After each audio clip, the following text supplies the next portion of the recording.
bersama Rumah Belajar.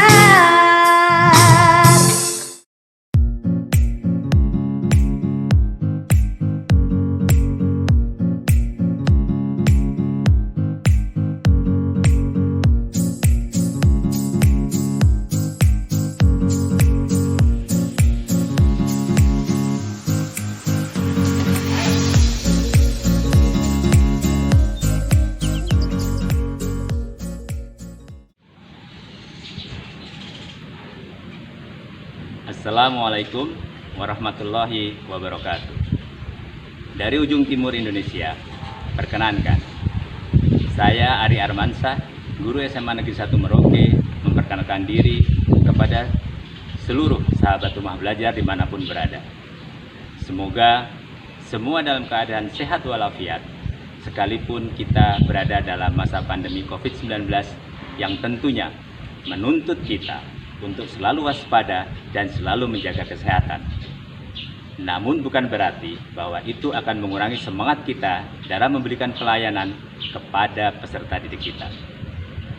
Sahabat rumah belajar yang kami hormati, dalam masa pandemi COVID-19 ini, tentunya kita sebagai pendidik dituntut untuk bagaimana bisa memberikan pelayanan kepada peserta didik kita secara optimal.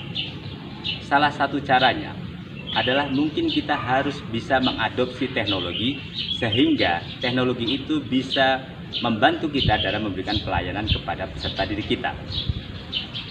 Salah satu sumber-sumber belajar yang telah disediakan pemerintah adalah sumber belajar yang berbasis internet, sumber belajar yang berbasis televisi, dan sumber belajar yang berbasis radio.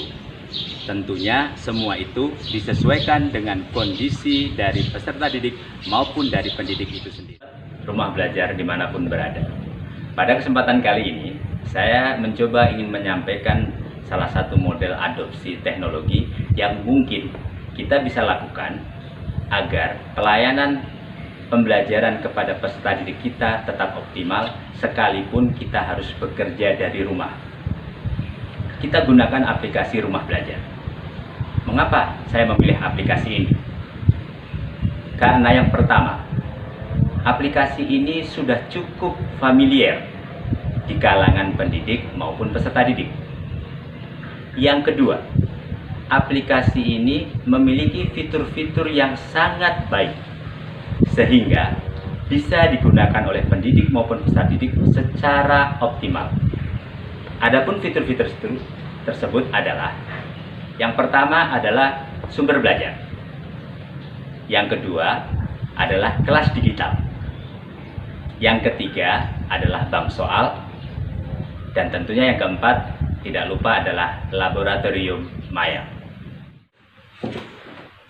Sahabat belajar di mana saja, untuk implementasinya di mana kita bisa mendorong peserta didik kita untuk belajar secara mandiri, mungkin kita bisa mencari metode-metode pembelajaran yang inovatif yang sudah ada pada saat ini. Contoh, kita bisa menggunakan metode pembelajaran inquiry learning, di mana nanti peserta didik diberikan langkah-langkah yang pertama, yaitu diberikan stimulasi. Kemudian setelah itu diberikan identifikasi masalah, kemudian pengumpulan data, pengelolaan informasi, kemudian verifikasi hasil dan generalisasi. Itulah sintak-sintak yang mungkin bisa dilakukan, di mana nanti peserta didik akan kita dorong untuk bagaimana menyelesaikan permasalahannya dengan diawali dengan sebuah stimulasi tersebut dengan menggunakan aplikasi Rumah Belajar. Sahabat pembelajar dimanapun berada, pada masa pandemi seperti ini, di mana kita harus diwajibkan bekerja di rumah, maka aplikasi Rumah Belajar merupakan solusi yang tepat untuk kita lakukan, di mana pembelajaran itu akan tetap berlangsung dengan moto belajar untuk semua, belajar di mana saja, kapan saja, dengan siapa saja. Maka Rumah Belajar ini cukup mendukung kita.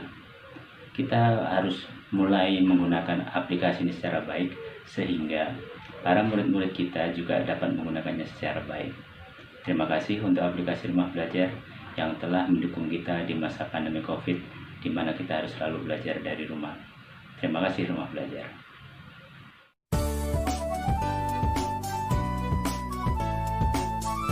Belajar